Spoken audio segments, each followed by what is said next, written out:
wabarakatuh. Kami dari kelompok 5, kami akan mempresentasikan tentang bab 5 warga negara. Sebelum ke itu izinkan kami memperkenalkan diri.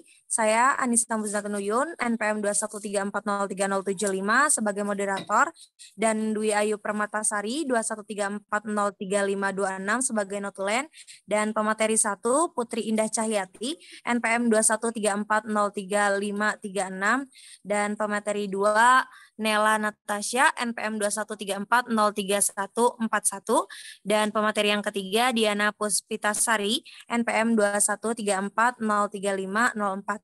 Nah, tanpa mengulur waktu yang lama, kami langsung saja ke materi yang 1 mengenai pengertian warga negara dan asas-asas warga negara yang akan disampaikan oleh pemateri 1 Putri Indah Cahyati. Kepada Putri Indah, saya persilahkan. Baik, terima kasih kepada moderator yang telah mempersilahkan saya untuk menjelaskan tentang pengertian warga negara dan asas-asas kewarganegaraan. Tentu kita sudah sering mendengar tentang warga negara. Namun, apa sih pengertian dari warga negara itu? Menurut Ais Hikam, dia mendefinisikan warga negara dari kata citizenship, yaitu kumpulan anggota dalam suatu kelompok atau komunitas yang pada akhirnya membentuk negara mereka sendiri. Pengertian itu senada dengan Kailan, di mana menurutnya warga negara terdiri atas rakyat yang hidup menetap dalam suatu wilayah dan rakyat tertentu yang berhubungan dengan negara tersebut. Nah, hubungan antara negara dan warga negara ialah setiap warga negara memiliki kewajiban tertentu terhadap negaranya. Sementara, negara haruslah menjamin hak-hak serta melindungi setiap warga negaranya. Adapun pengertian warga negara Indonesia menurut pasal 26 ayat 1 Undang-Undang Dasar 1945, yaitu warga negara Indonesia adalah orang-orang bangsa Indonesia asli dan bangsa lain yang disahkan dan ditetapkan dengan undang-undang sebagai warga negara Indonesia. Next.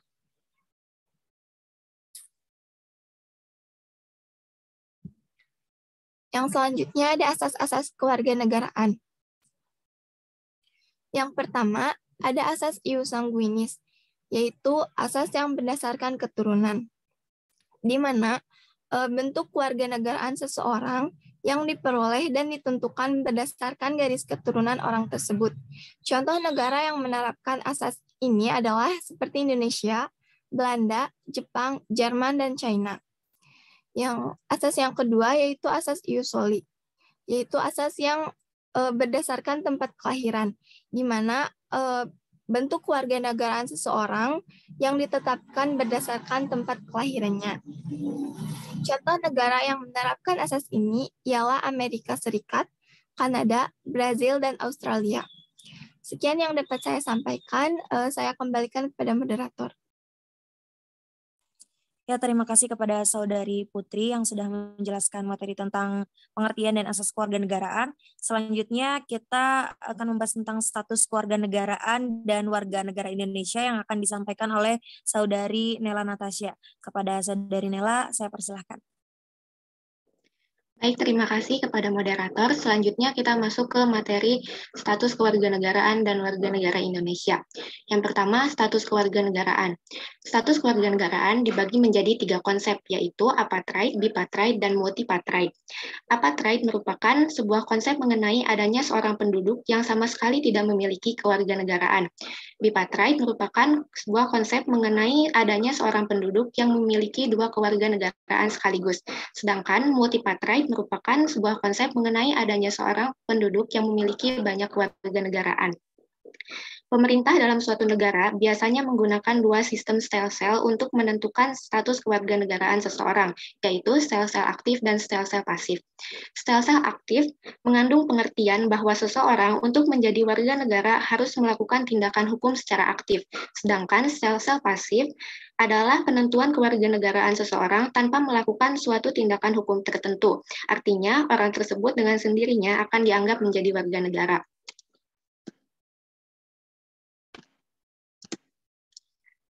Selanjutnya, berkenaan dengan dua konsep sel-sel tersebut, pada dasarnya setiap warga negara dalam suatu negara mempunyai hak opsi dan hak repudiasi.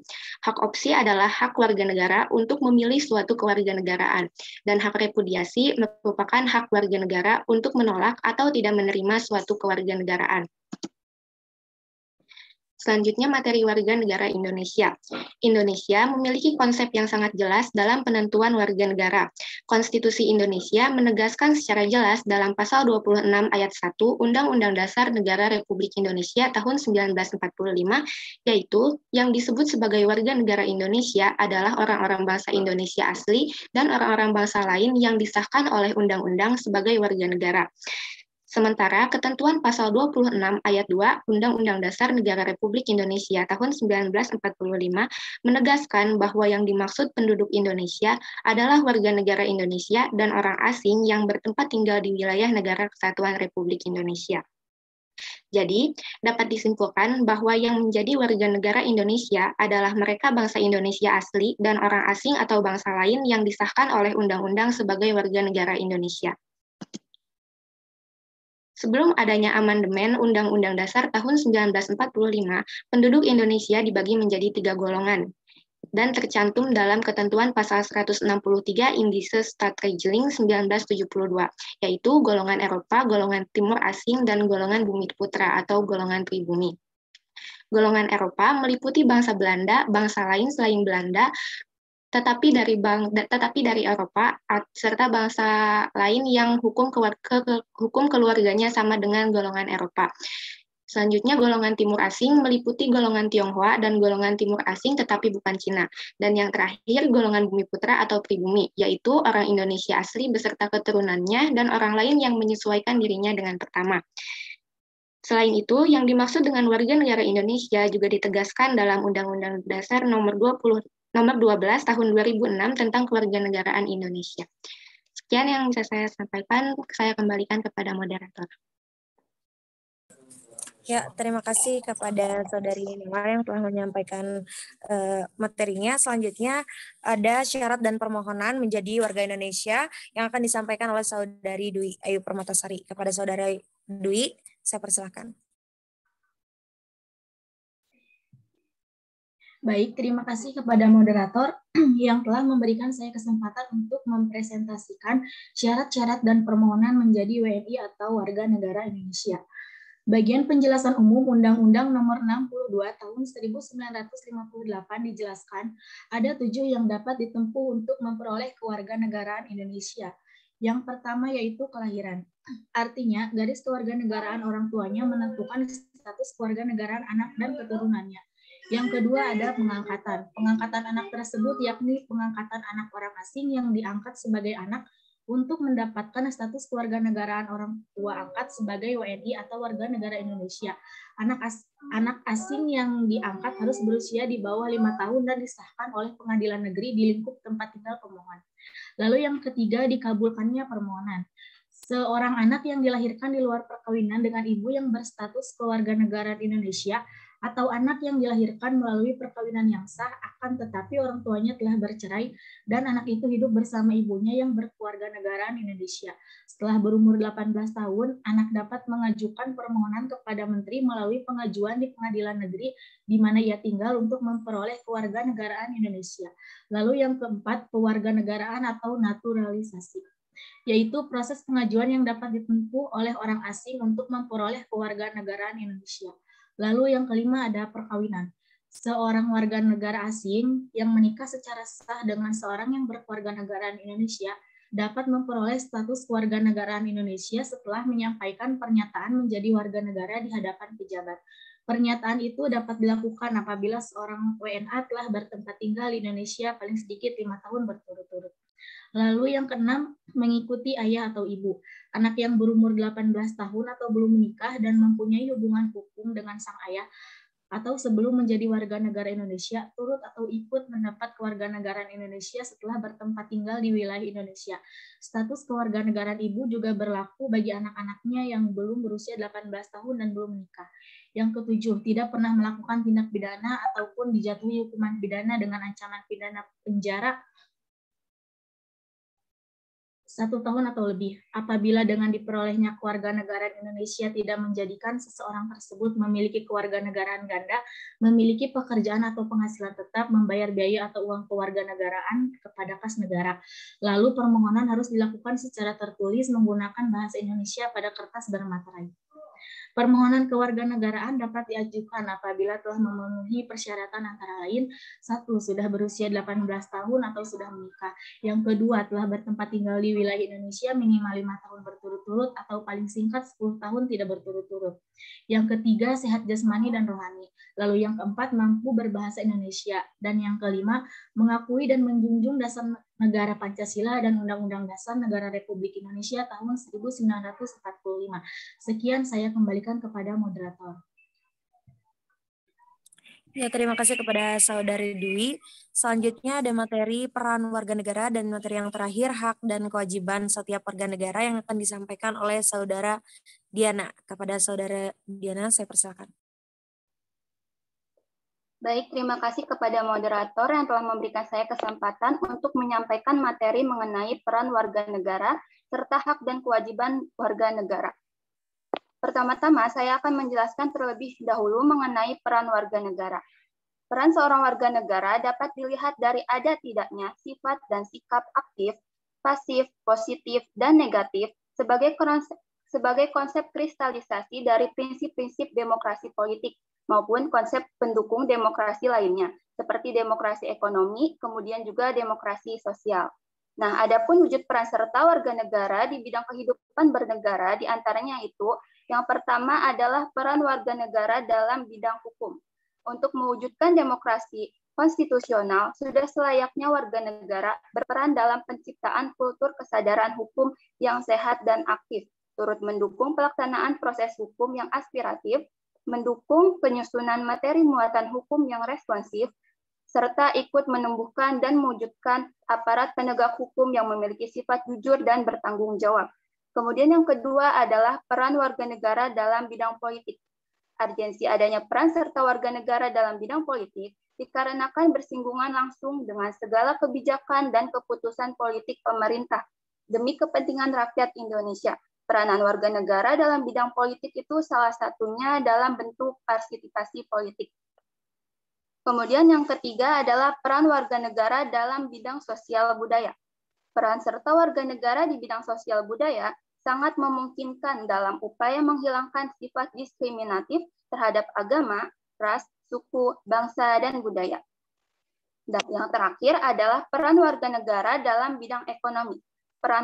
Peran serta warga negara di bidang ekonomi berkaitan dengan persamaan ekonomi dalam kehidupan bermasyarakat. Beberapa perspektif tentang persamaan ekonomi yang bisa dilakukan diantaranya yaitu seperti mewujudkan pengembangan ekonomi Pancasila yang berlandaskan kekeluargaan, kemudian kontroling kinerja pemerintah mengenai kebijakan ekonomi, dan pembangunan sistem perekonomian nasional yang berlandaskan prinsip demokrasi ekonomi yang berkeadilan, berkelanjutan, dan mandiri. Next. Lalu selanjutnya adalah mengenai hak dan kewajiban setiap warga negara. Hak warga negara itu dijamin oleh undang-undang dalam mendapatkan setiap hak warga negara. Setiap warga negara mempunyai hak-hak dan kewajiban yang sama di hadapan hukum dalam pemerintahan tanpa adanya diskriminasi. Adapun hak-hak yang dimiliki seorang warga negara diantaranya, yang pertama adalah hak mendapatkan perlindungan. Hak ini adalah hak yang sangat penting karena setiap warga negara dimanapun berada wajib mendapatkan perlindungan secara komprehensif dari pemerintah untuk melaksanakan kenyamanan dalam menjalankan segala bidang kehidupan. Lalu yang kedua adalah hak warga negara untuk mendapat pekerjaan dan segala bentuk penghidupan yang layak bagi kemanusiaan. Hal ini berkaitan dengan pasal 27 ayat 2 bab 10 Undang-Undang Dasar Negara Republik Indonesia tahun 1945 tentang warga negara yang menyatakan bahwa tiap-tiap warga negara Indonesia berhak atas pekerjaan dan penghidupan yang layak bagi kemanusiaan. Lalu yang ketiga adalah hak warga negara dalam keikutsertaannya dalam upaya pembelaan negara. berdasarkan pasal 27 ayat 3, bab 3, bab 10 Undang-Undang 1945 bahwa tiap-tiap warga negara Indonesia berhak dan memiliki kewajiban untuk ikut serta dalam upaya pembelaan negara. Yang keempat adalah hak beragama. Setiap penduduk Indonesia dijamin oleh negara dalam hal kebebasan beragama sesuai dengan agama dan kepercayaannya. Jaminan tersebut diatur dalam pasal 29 ayat 2 UUD 1945. Lalu yang terakhir adalah hak warga negara dalam memperoleh pendidikan. Hal itu sesuai dengan pasal 31 ayat 1 UUD 1945 bahwa setiap warga negara berhak mendapatkan pendidikan. Selanjutnya mengenai kewajiban warga negara. Setiap warga negara memiliki beberapa kewajiban, diantaranya yaitu yang pertama adalah setiap warga negara berkewajiban untuk mematuhi hukum pemerintahan. Kemudian yang kedua, setiap warga negara berkewajiban ikut berperan dalam usaha bela negara. Yang ketiga, setiap warga negara berkewajiban tunduk dan patuh pada pembatasan-pembatasan yang ditetapkan oleh undang-undang. Yang terakhir, setiap warga negara berkewajiban ikut berpartisipasi aktif dalam pertahanan dan keamanan negara. Sekian materi yang dapat saya sampaikan, selebihnya saya kembalikan kepada moderator. Ya baik, terima kasih kepada Saudari Diana yang telah menyampaikan materinya. Berhubung ini adalah materi yang terakhir, jadi kami akan langsung ke isu tentang kewarganegaraan. Nah, ini ada apa dengan Gloria Natapraja Hamel? Nah, Presiden Joko Widodo seharusnya mengukuhkan 68 anggota pasukan pengibar bendera pusaka atau biasa disebut Paskibraka 2016 pada 15 Agustus lalu. Namun ada satu yang tidak dikukuhkan karena masalah kewarganegaraan. Nah, ia adalah Gloria Natapraja Hamel berumur 17 tahun. Nah, meski pada akhirnya Gloria tetap bertugas sebagai Paskibraka, namun status kewarganegaraannya hingga kini masih diperbincangkan. Nah, Gloria terbukti memiliki paspor Prancis. Ia adalah anak dari perkawinan campur antara ayah berkewarganegaraan Prancis dan ibu warga negara Indonesia. Dan berdasarkan Undang-Undang Nomor 12 Tahun 2006 tentang Kewarganegaraan Republik Indonesia pasal 23, seseorang akan kehilangan status warga negara Indonesia jika mempunyai paspor atau surat yang bersifat paspor dari negara asing atau surat yang dapat diartikan sebagai tanda kewarganegaraan yang masih berlaku di negara lain atas namanya. Keputusan Presiden Joko Widodo yang hanya mengukuhkan 67 anggota Paskibra menuai perhatian baik di media massa maupun di media sosial. Nah, tak sedikit yang mendukung Gloria dan meminta Presiden tetap mengizinkan Gloria menjadi Paskibraka. Nah, seperti dikutip kompas.com, Ira Natapraja, ibunda Gloria, mengatakan Gloria membuat paspor Prancis karena ia sering bepergian sendiri ke luar negeri sehingga memerlukan identitas. Nah, namun Gloria lahir dan menempuh pendidikannya di Indonesia hingga hari ini. Nah, hal ini juga menjadi perbincangan dalam talk show peringatan 1 Dasawarsa Undang-Undang Kewarganegaraan Ganda Terbatas untuk anak-anak perkawinan campuran yang digelar di kantor Kementerian Hukum dan Hak Asasi Manusia atau Kemenkumham. Nah, pada 25 Agustus 2016. Nah, peringatan ini digelar Kemenkumham bersama masyarakat perkawinan campur atau disebut Perca. Nah, Undang-Undang Kewarganegaraan Nomor 12 Tahun 2006 ini memberi jalan bagi anak-anak pelaku perkawinan campuran untuk memiliki kewarganegaraan ganda terbatas sampai maksimal usia 21 tahun. Nah, saat anak berusia 18 tahun, ia harus memiliki salah satu kewarganegaraan dengan batas waktu memilih hingga 3 tahun, hingga ia berumur 21 tahun. Nah, jadi ketimbang memiliki paspor Prancis, dengan mengurus kewarganegaraan ganda terbatas, Gloria bisa memiliki kewarganegaraan Indonesia sehingga memudahkannya untuk melakukan perjalanan ke luar negeri. Nah, ia bisa memiliki paspor Indonesia karena status ini, dan Gloria tidak akan digugurkan dalam Paskibraka dengan hanya memiliki paspor Prancis. Nah, berdasarkan undang-undang, Gloria adalah warga negara asing. Ini adalah kelalaian orang tuanya, ujar Dr. Beni K. Herman, Sarjana Hukum, Wakil Ketua Komisi 3 DPR RI yang hadir dalam talk show tersebut. Nah, Dirjen Administrasi Hukum Umum Dr. Freddy Haris, Sarjana Hukum LLM, mengatakan selama 10 tahun sejak ditetapkan, undang-undang ini masih mengalami kendala dalam hal administrasi dan prosedural di lapangan. Hal ini juga disampaikan Juliani Luthan, Ketua Perca Indonesia. Nah, dalam beberapa kasus tertentu, anak-anak yang lahir sebelum undang-undang ini diberlaku tidak bisa mendapatkan haknya. Misalnya Gloria yang lahir pada tahun 2000. Nah, sebelum undang-undang ini disahkan, tidak mendapatkan duit kewarganegaraan, maka orang tua Gloria perlu mendaftarkan kewarganegaraan ganda terbatas untuk Gloria hingga dirinya berusia 18 tahun. Nah, orang tua mereka tidak proaktif mendaftarkan anaknya sehingga mereka menjadi warga negara asing seperti Gloria Natapraja Hamel. Nah, ungkap Juliani.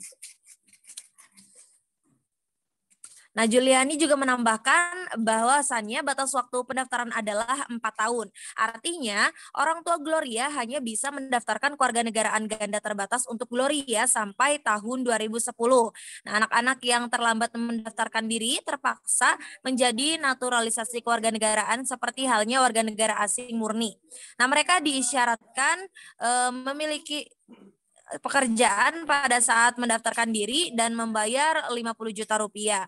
Namun undang-undang ini juga menjerat pejabat negara yang lalai.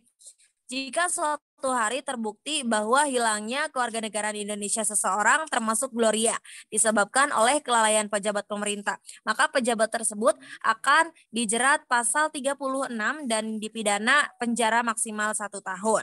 Nah, itu dia isu terkait tentang kewarganegaraan. Sebelum ditutup, apakah teman-teman ada yang ingin menyampaikan pendapatnya tentang isu kasus tersebut?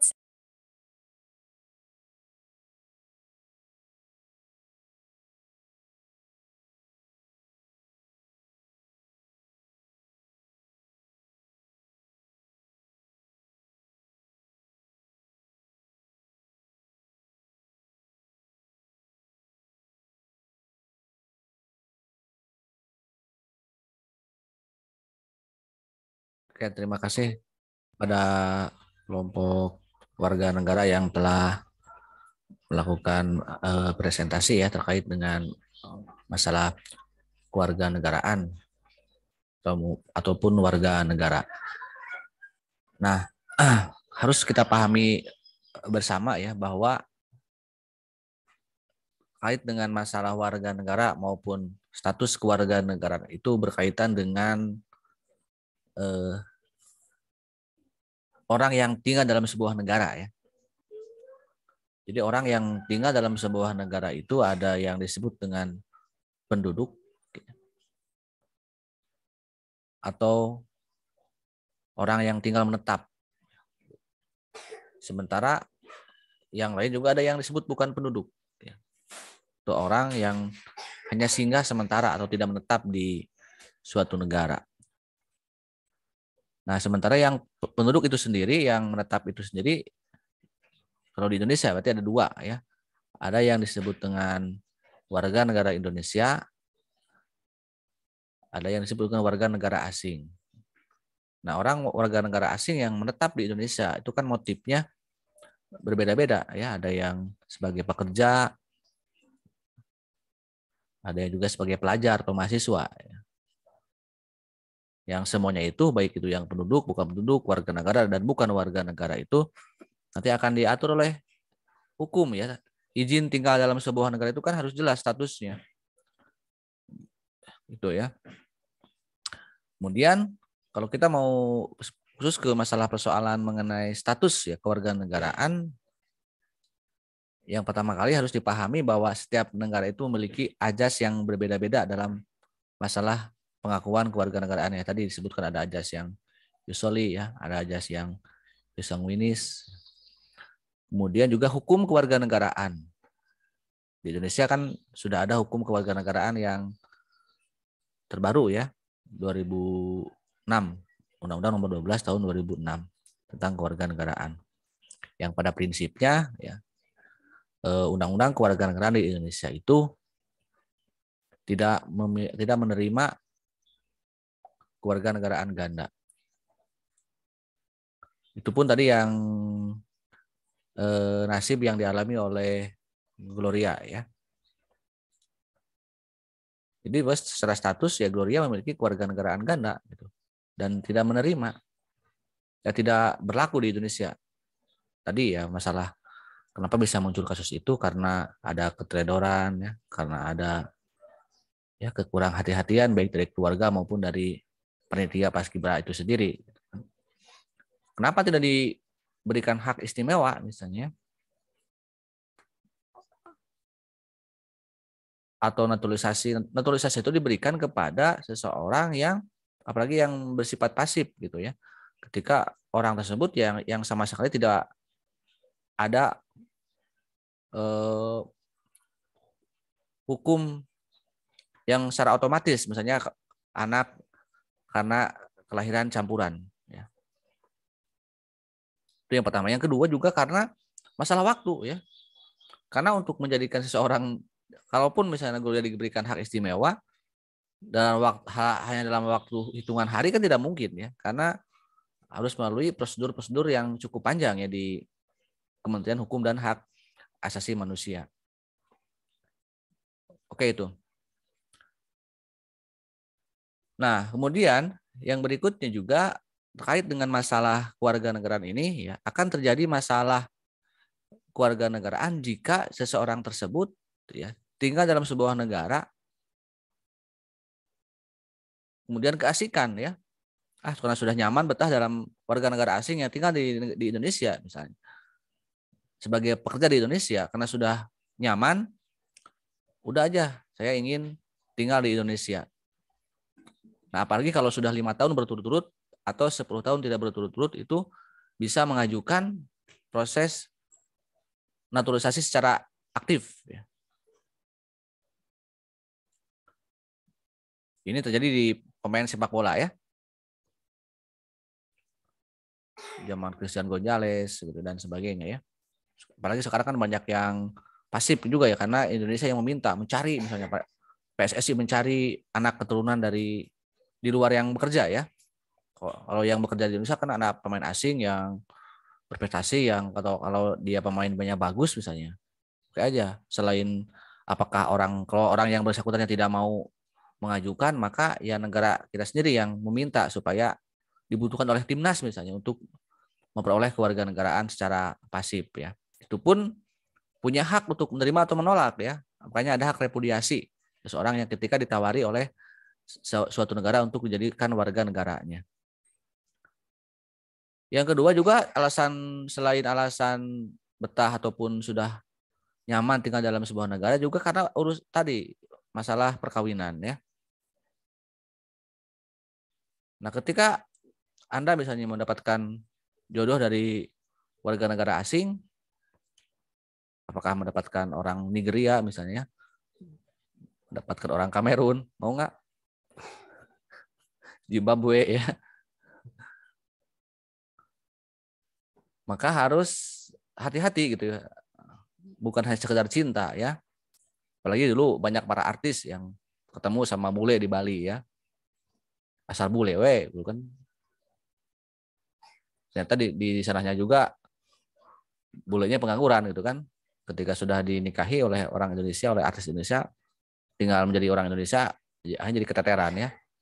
Tapi kalau sudah punya anak nanti juga ini bermasalah. Nah, prinsip ketika memperoleh jodoh ataupun perkawinan lintas negara berarti kita harus tahu ya asal muasal negaranya, termasuk juga jenis kelaminnya juga harus jelas ya, jangan sampai sama jenis kelaminnya kalau mau menikah itu. Apakah komitmennya mau memilih kewarganegaraan suami, mau memilih kewarganegaraan istri, atau perkawinan tidak merubah status kewarganegaraan ya. Tapi yang repot kalau Indonesia kan tidak mengakui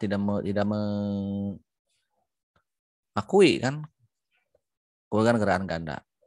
Nanti akan repot, akan tidak bisa lagi akan tidak hak sebagai warga negara Indonesia, nanti sulit gitu. Kalau misalnya tidak memiliki kejelasan. Makanya ini harus diperjelas ya. Jangankan yang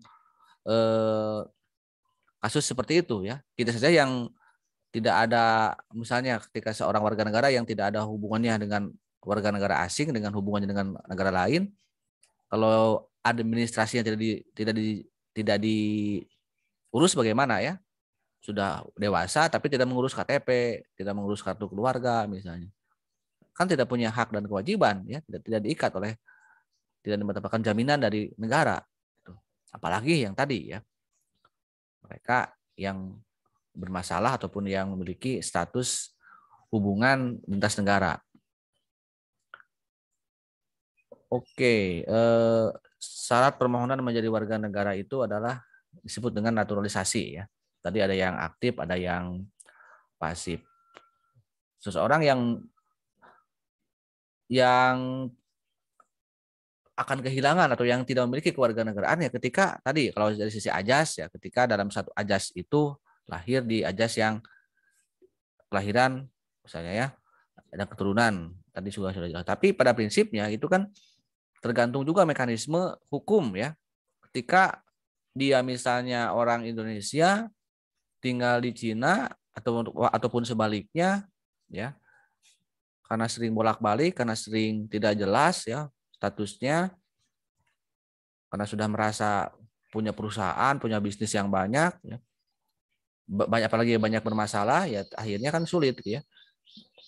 Hukum di Indonesia tidak mengakui, hukum di Cina tidak mengakui misalnya. Jadi pada prinsip adalah status hukum ya. Kalau ajas hanya bekal saja sebenarnya ya. Kalau sekarang, jadi yang jelas izin tinggal itu harus diperjelas ya di setiap seseorang itu mau tinggal di sebuah negara.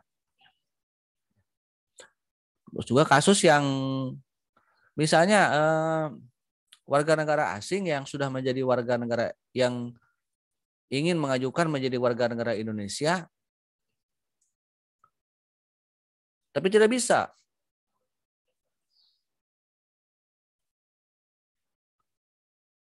Selain karena syaratnya, walaupun misalnya syaratnya memenuhi, syaratnya adalah misalnya 5 tahun berturut-turut atau 10 tahun tidak berturut-turut. Tetapi dia bermasalah dengan pidana.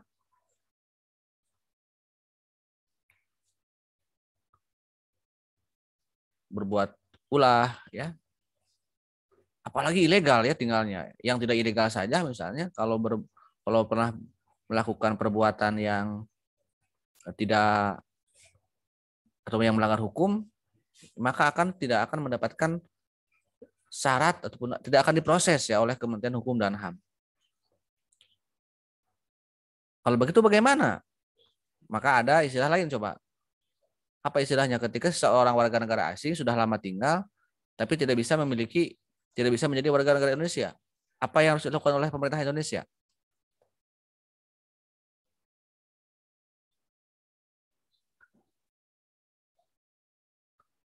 Ketika seorang asing yang tidak diperbolehkan tinggal di Indonesia, apa harus dibagaimanakan? Deportasi, Pak. Ya, dideportasi ya.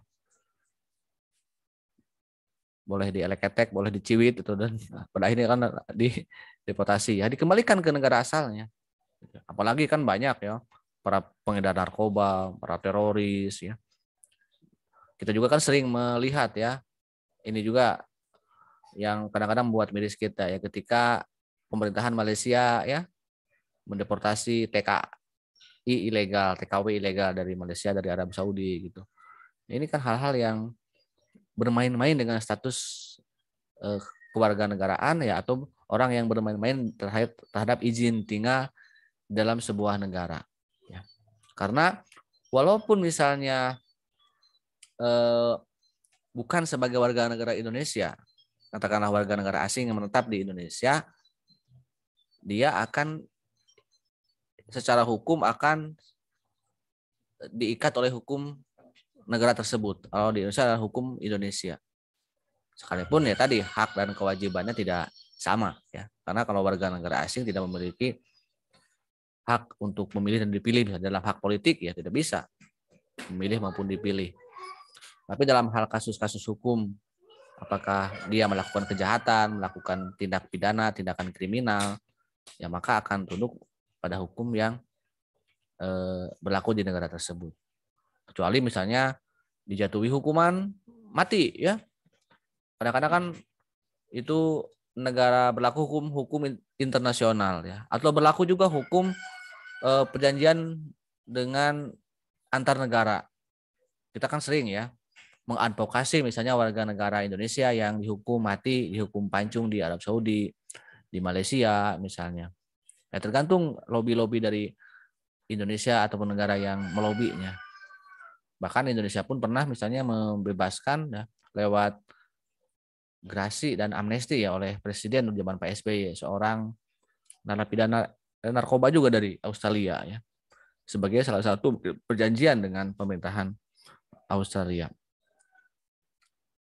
Jadi itu loh tentang masalah-masalah yang berkaitan dengan status warga negaraan yang memang dalam undang-undang dasar dalam undang-undang yang terbaru itu sedikitnya memberikan kepastian hukum ya bagi orang yang mau menjadi warga negara Indonesia. Karena sebelum lahir undang-undang ini ya perlu teman-teman ketahui juga, karena kita pernah berlaku undang-undang yang cukup lama tahun 58 kalau tidak salah ya. Itu banyak sekali yang menjadi korban ya, terutama para atlet bulu tangkis ini ya, yang kebanyakan dari keturunan Cina gitu kan, sudah berprestasi untuk Indonesia, tetapi karena aturan hukum di kita tentang kewarganegaraan yang sedikit mempersulit ya warga negara tersebut, pada akhirnya banyak sekali ya yang sulit untuk sudah berprestasi tapi tidak mendapatkan ketika ingin menjadi warga negara Indonesia gitu.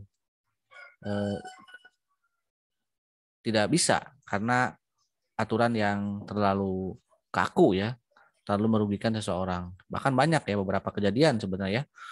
Para artis juga dulu banyak yang akhirnya pergi ke negara yang asalnya ya.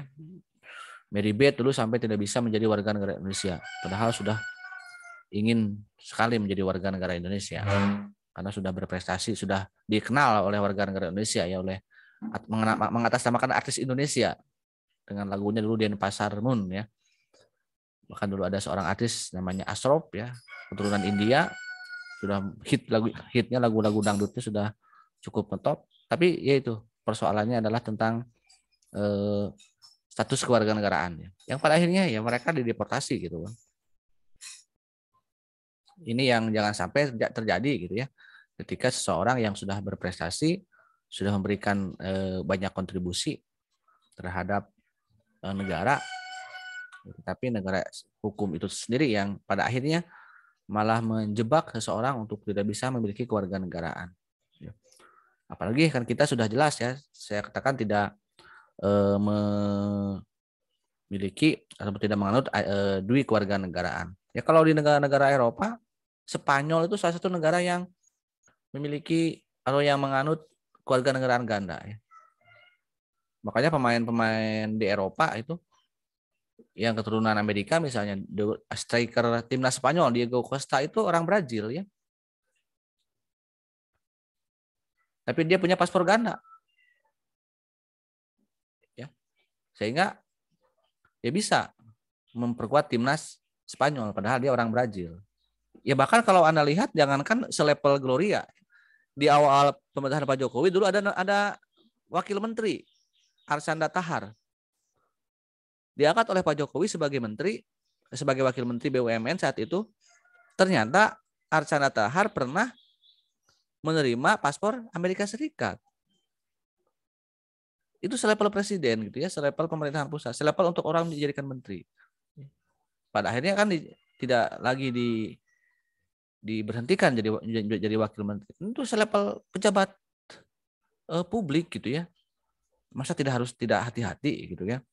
Oke, itu alasan pekerjaan, alasan yang lain. Tapi kan ini masalah orang, coba kita patut curiga orang yang sudah menerima kewarganegaraan atau paspor, apalagi ini negara Amerika Serikat gitu kan, masa tidak curiga, apalagi dilakukan oleh seorang presiden yang memiliki hak prerogatif untuk mengangkat dan memperhatikan menteri. Jadi ini ya kadang-kadang di kita ya, untuk jangankan masyarakat ya, pemerintah saja, penguasa saja kadang-kadang tidak berhati-hati dalam hal ini gitu ya. Oke, itu Bang Loli yang dapat saya sampaikan di materi kewarganegaraan. Ada yang mau ditanyakan?